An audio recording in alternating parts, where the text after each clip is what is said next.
Assalamualaikum warahmatullahi wabarakatuh.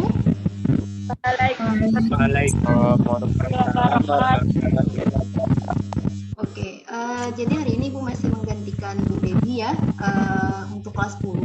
Besok kalian akan ketemu sama Pak Jamhari. Jadi selama belum ada pengganti, masih kami berdua yang gantikan. Ya semoga nggak bosan ya. Oke, sehat-sehat semuanya? Alhamdulillah sehat, Bu. Oke, sehat-sehat kok. Ariel sehat, Ariel? Sehat, Bu. Sehat. Oke. Mari ya, Ibu share screen dulu.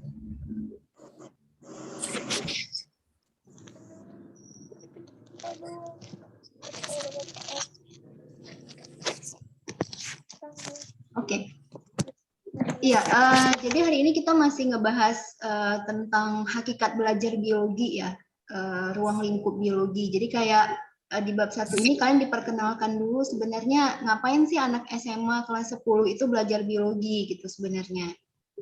Nah, supaya nanti di kelas 11 dan 12 kalian benar-benar merasa bahwa biologi ini bukan sekedar pelajaran yang tuntas KKM buat naik kelas atau biologi adalah pelajaran yang nanti salah satunya diujikan di SBMPTN.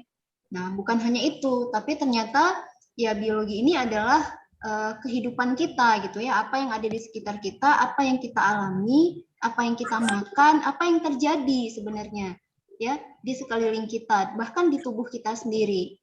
Gitu. Maka hari ini kita masih belajar ruang lingkup biologi, apa saja sebenarnya manfaat ya. Jadi nanti lebih ke apa tujuan kita belajar hari ini, kita tahu untuk apa sebenarnya kita belajar biologi gitu. Nah, jangan-jangan di antara kalian, Ibu yakin pasti ada di antara kalian yang nggak pengen masuk jurusan yang ada hubungannya dengan biologi, nggak pengen misalnya masuk kedokteran, nggak pengen masuk jurusan biologi atau pertanian atau peternakan atau apapun yang berbau biologi. Nah, saya mau masuk jurusan akuntansi. Tuh, ada nggak di sini yang dari SMP nggak suka nih sama biologi? Ada nggak sih? Ada, Bu. Ada. Siapa itu? Ada, Bu. Siapa itu? Nova. Ada lagi? Ada, Bu. Siapa lagi? Aisyah. Banyak kayaknya ya. Ya, nggak apa-apa gitu, nggak apa-apa. Jadi sebenarnya kalian nggak harus mahir ya. Kalian nggak harus mahir di bidang ini, enggak. Nah, cukup kalian misalnya yang nggak suka biologi terus mau masuk ekonomi atau akuntansi, ngapain coba belajar biologi? Yang nggak suka dulu deh nih yang Ibu tanya. Coba buat apa? Kalau untuk Api sendiri sih, Bu, yang nggak suka belajar di biologi cuma di bagian tentang reproduksinya itu. Oh, kenapa? Kurang tahu juga sih, Bu. Cuma setiap kali dari dulu SD, kalau guru menjelaskan tentang di bagian itu, Ais kurang suka gitu. Kurang suka, berarti kurang suka ya. Ada bagian tertentu yang buat kurang suka, berarti nggak semuanya. Oke. Iya. Yang lain deh yang nggak suka semuanya. Semua nggak suka. Kalau kelas biologi rasanya pengen kabur aja. Ada nggak sih? Oh, ini tidak mempengaruhi apapun ya, tidak mempengaruhi penilaian dan sebagainya, enggak. Ada nggak sih?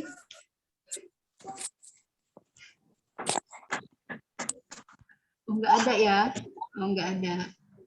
Kalau nggak ada dengan nggak berani itu beda sih sebenarnya ya. Oke lah. Nah, jadi kami pengen jadi teknisi, Bu. Kami pengen jadi insinyur atau kami pengen jadi akuntan, pengen jadi pengusaha. Untuk apa belajar biologi?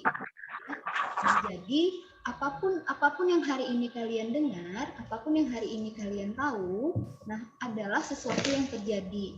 Ya, jadi yang kita bicarakan adalah fakta. Semoga nanti di ending kalian tahu bahwa biologi bukan sekedar menjawab soal, bukan sekedar tuntas KKM, tapi biologi adalah apa yang terjadi di tubuh kita sendiri, minimal di tubuh kita sendiri.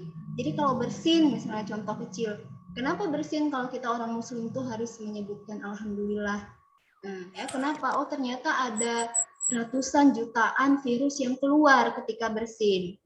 Nah, berarti kita bersyukur bahwa virus itu sudah tidak ada lagi di tubuh kita. Nah, kenapa kalau kita bersin responnya adalah mata itu harus tertutup? Kenapa nggak pernah orang bersin itu mata kebuka? Coba tes. Oh, ternyata kekuatan bersin itu ya kalau mata kita dibuka itu bisa mengeluarkan biji mata kita gitu. Nah, jadi hal-hal yang sebenarnya ya kita alami, kita rasakan, itulah biologi. Ya, walaupun kalian tidak nanti mahir di sini ya, semoga kalian bisa meyakini bahwa apa yang kita pelajari hari ini terjadi ya minimal di tubuh kita sendiri. Nah, kemudian kalian tahu cabang-cabang biologi ya. Ini sekedar kalian tahu saja ya, tidak harus dihafal. Nah, yang terakhir, untuk sistematika metode ilmiah, besok akan dijelaskan oleh Pak Jamhari. Ya, karena berhubungan dengan penelitian nantinya, riset yang akan kalian lakukan di 3 tahun selama menjadi siswa di SMA CTF. Ya. Nah, jadi kalau misalnya ditanya buat apa, ya banyak. Kalian mau lihat dari sisi mana? Ya, kalian mau lihat dari sisi pertaniannya, mau lihat dari sisi peternakannya, dan yang lain-lainnya. Nah, ini beberapa sampel saja sih, Nak, ya sebenarnya beberapa sampel saja. Nah, di bagian pertanian misalnya, buat apa kita harus belajar biologi? Nah, nanti mungkin di antara kalian ada yang mengambil jurusan budidaya pertanian atau budidaya tanaman pangan.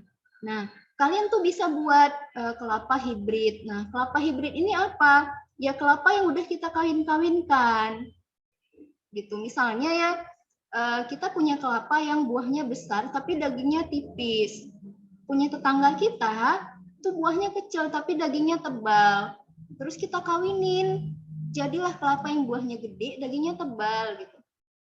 Nah, tidak hanya kelapa, kalian bisa buat di mangga, kalian bisa buat di durian, ya, dan buah-buah yang lain. Nah, itulah biologi sebenarnya. Ya, sehingga harga kelapa kita itu lebih mahal, atau sehingga kita bisa menikmati kelapa itu dengan kualitas yang lebih baik. Nah, ini yang sudah berhasil, ya, yang sudah berhasil. Kalian mau coba ya silahkan nanti kalian coba di tanaman-tanaman yang lain. Nah, kayak begitu. Nah, kemudian di sini ada sejenis padi ya, dikasih nama lah, namanya VUTW. Ini ya jenis salah satu varietas padi yang memang tahan wereng. Nah, wereng ini kan hama ya. Nah, jadi petani itu nggak perlu nyemprot-nyemprot gitu, udah dibiarin aja, padinya hidup. Nah, sudah berhasil dibuat. Kemudian kapas hasil rekayasa. Nah, apa keunggulannya? Ya, mungkin kalau misalnya selama ini kalian lihat kapas itu tidak terlalu putih atau kecil buahnya. Nah, ini putih, halus, bersih gitu. Nah, pastinya harga jualnya pasti lebih mahal daripada yang biasa. Nah, jadi ini beberapa sampel saja di dunia pertanian. Nah, ada lagi tidak? Nah, ini yang modernnya. Ya, yang modernnya. Pernah lihat tidak ini? Orang nanam dalam botol. Pernah lihat? Pernah sih, Bu. Pernah ya? Nah, iya. Nanti kalau kalian tertarik, ya ngambil jurusan biologi misalnya, nah nanti salah satu mata kuliah yang harus kalian pelajari itu ya ini, namanya kultur jaringan. Nah, jadi sekarang orang itu nggak nanam lagi di tanah, nah, tapi nanamnya di lab. Ya, di lab. Nah, ini apa isinya? Ini agar-agar. Tapi agar-agarnya sudah dikasih nutrisi, sudah dikasih glukosa. Agar-agarnya sama nggak dengan yang kita makan? Beda. Nah, ini agar-agar khusus. Oh, ternyata tanaman itu bisa tumbuh asal ada gula. Itu saja syaratnya. Gitu. Ada gula, ada cahaya, ada air. Nah, mau kalian tanam dia di lab, ya terserah. Dia akan tumbuh seperti ini. Nah, ini kultur jaringan. Nah, ini kalau pernah lihat ya, ini perpaduan hasil persilangan juga. Ya, hasil persilangan antara nenas dengan buah beri. Nenas dengan buah beri. Jadi ini kayak stroberi ya kalau kita lihat. Tapi ini bukan stroberi, nah. Ini pinberry namanya.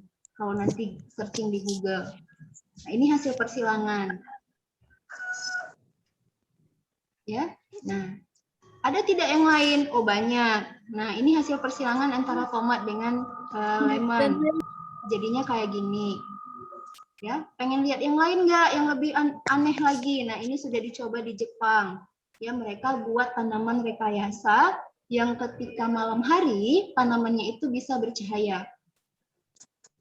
Gitu. Jadi apa gunanya? Ya gunanya menghemat lampu, menghemat listrik gitu ya. Jadi di jalan itu terang tanpa kita harus menghidupkan lampu. Nah ini kalau mau yang canggihnya. Nah, ini biologi ya nak, dan ini terjadi, sudah dicoba berhasil. Gitu. Nah selama liburan ini ya liburan lah ya, karena kalian belum datang ke sekolah. Nah silahkan aja kalian coba yang aneh-aneh di rumah itu. Ya mana tahu nanti jadi sesuatu yang baru yang belum ditemukan orang. Ini juga dulu belum ditemukan. Iseng-iseng orang nyoba, rupanya berhasil. Itu biologi. Nah, mau lihat hal yang lain. Nah, di dunia peternakan. Nah, ada ayam ras, ayam broiler, ada sapi perah.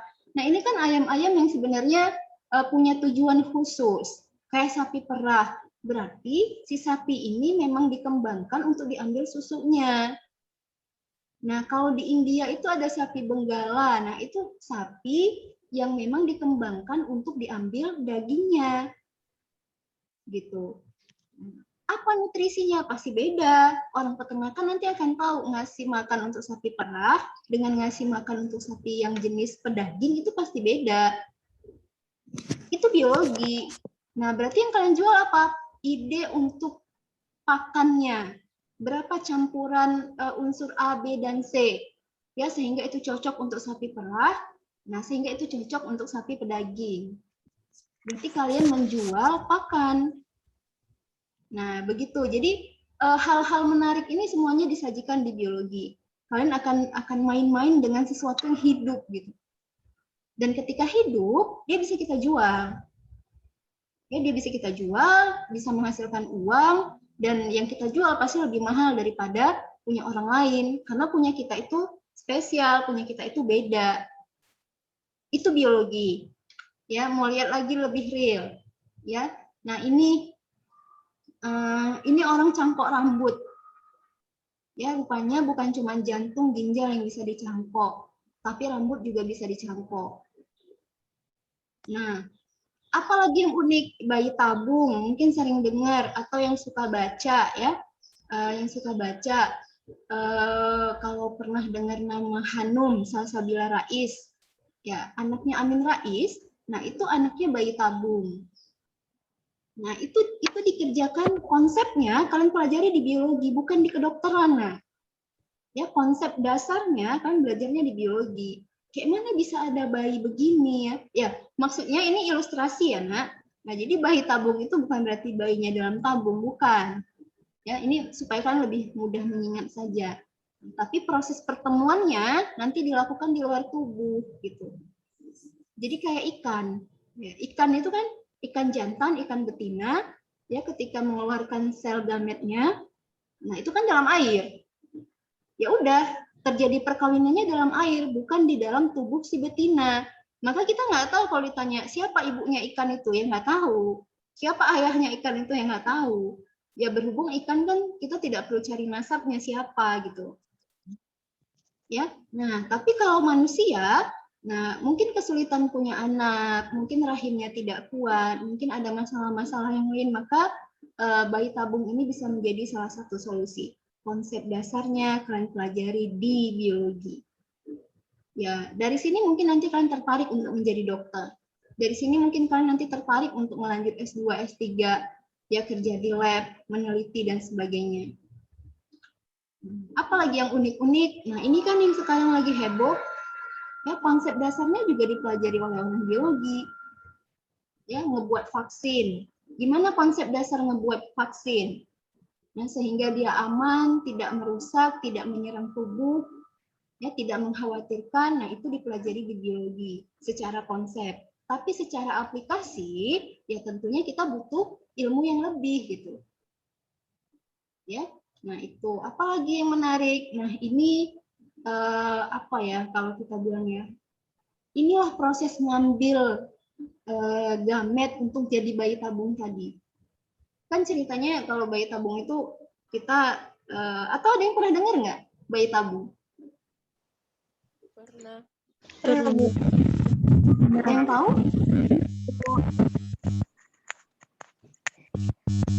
Udah tahu ya? Oke. Nah, itu diambil dulu. Jadi gamet si perempuannya diambil dulu, gamet si laki-lakinya diambil dulu, dipertemukan dalam sebuah wadah yang sudah disterilkan, sudah diatur suhunya, kelembabannya, sehingga si gamet ini bisa bertemu. Nanti ketika sudah bertemu, sudah jadi calon adik bayi, maka disuntikkan lagi ke dalam rahim gitu. Itu bayi tabung ya. Nah, kemudian apa lagi? Nah, ini tadi ya, transplantasi organ. Sekarang ada loh organ yang diperjualbelikan. Tujuannya tentu untuk pengobatan ya, bukan untuk komersil. Kalau sudah komersil itu yang tidak boleh. Gitu. Nah, jadi kalau misalnya kita kecelakaan, terus mata kita rusak, ada yang mau donor ya boleh. Nah, itu namanya transplantasi organ. Yang tidak boleh adalah diperjualbelikan. Coba nanti searching deh, ada negara di dunia yang mereka memperjualbelikan organ. Ada. Nah, bahkan ada filmnya. Siap, kenapa? Ada yang tahu? Ada yang pernah baca mungkin? Nah, iya, jadi nanti coba googling aja. Nah, ada. Jadi anak-anak di sana itu banyak yang diculik, terus dibedah, dijual organnya ada. Nah, maka biologi ini nanti kalau dia dimanfaatkan secara benar, maka tujuannya akan baik. Tapi kalau nanti dia disalahgunakan, nah dia justru akan membunuh. Ya, akan membunuh, akan jadi senjata biologis, akan merugikan banyak umat. Nah, makanya kan para saintis itu, ya, para ilmuwan itu, fondasi dasarnya adalah mereka harus dididik baik dulu. Gitu. Jadi apapun yang mereka pelajari nanti, penelitian apapun yang nanti mereka buat, nah itu untuk umat, gitu, untuk kebaikan, bukan justru sebaliknya. Sama dengan kalian disuruh buat riset, coba deh buat riset sesuatu yang memang itu berguna, gitu. Bukan justru menghancurkan. Nah, itu ya. Nah, jadi ilmuwan itu juga ini serem ya. Nah, inilah tadi cerita kalau tadi kita cerita bayi tabung, maka kalau kalian pernah dengar domba Dolly ya, domba Dolly. Nah, domba Dolly ini juga hasil idenya orang biologi gitu. Ya, kayak mana caranya ngebuat domba tapi nggak usah kawin.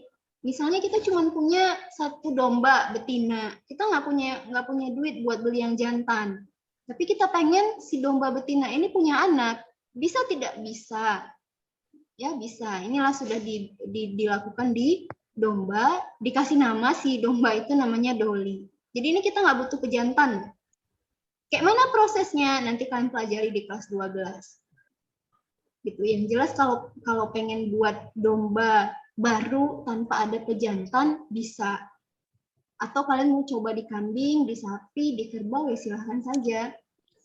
Semua itu disajikan di biologi.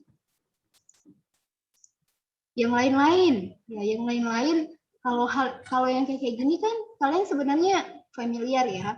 Kalau di industri buat tape, buat tahu, buat keju, nah itu juga konsepnya dipelajari di biologi. Atau yang paling baru inilah, ini namanya protein sel tunggal. Ini makanan orang Jepang. Jadi di Cina, di Jepang itu kan tidak bisa tumbuh padi ya. Lahannya itu tidak cocok untuk menumbuhkan padi. Nah, jadi mereka memikirkan apa yang bisa kita makan, tapi bergizi. Nah, ini ganggang.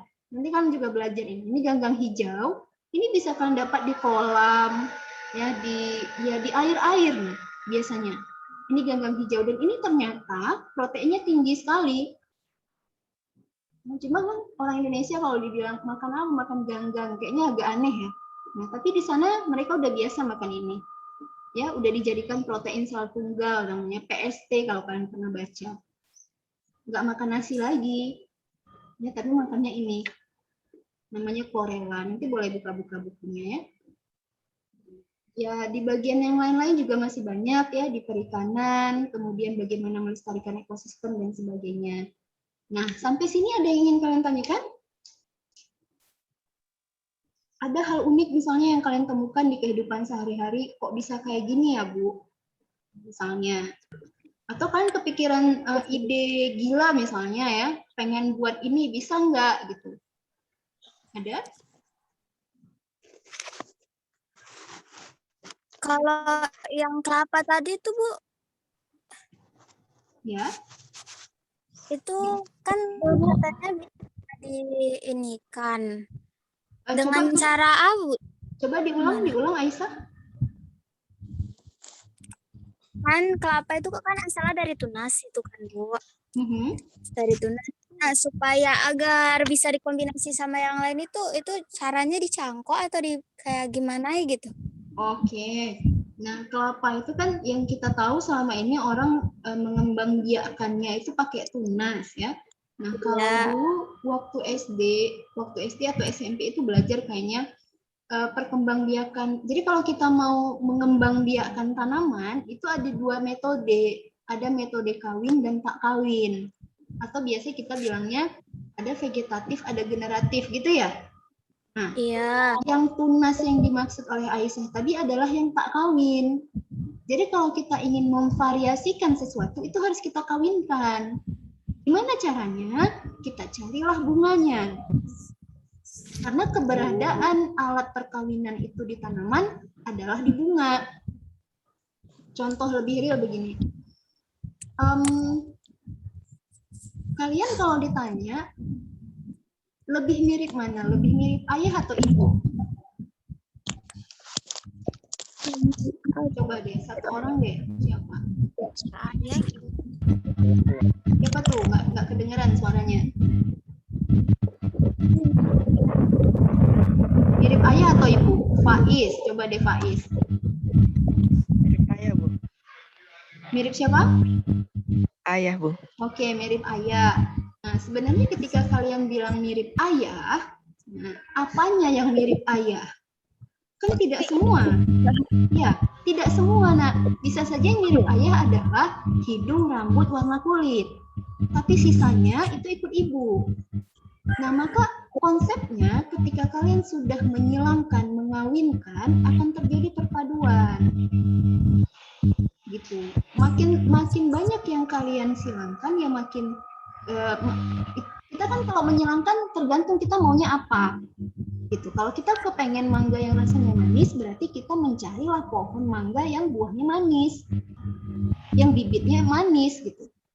Ya, jadi harus dikawinkan konsepnya, jangan ditunaskan. Kalau kita tunaskan, berarti hasilnya akan sama dengan induk begitu. Paham ya Aisyah? paham. Oke, nah kan bisa coba ada jambu misalnya depan rumah, ambil aja bunganya, serbuk sarinya, tempelin di kepala putiknya, ya mudah-mudahan jadi.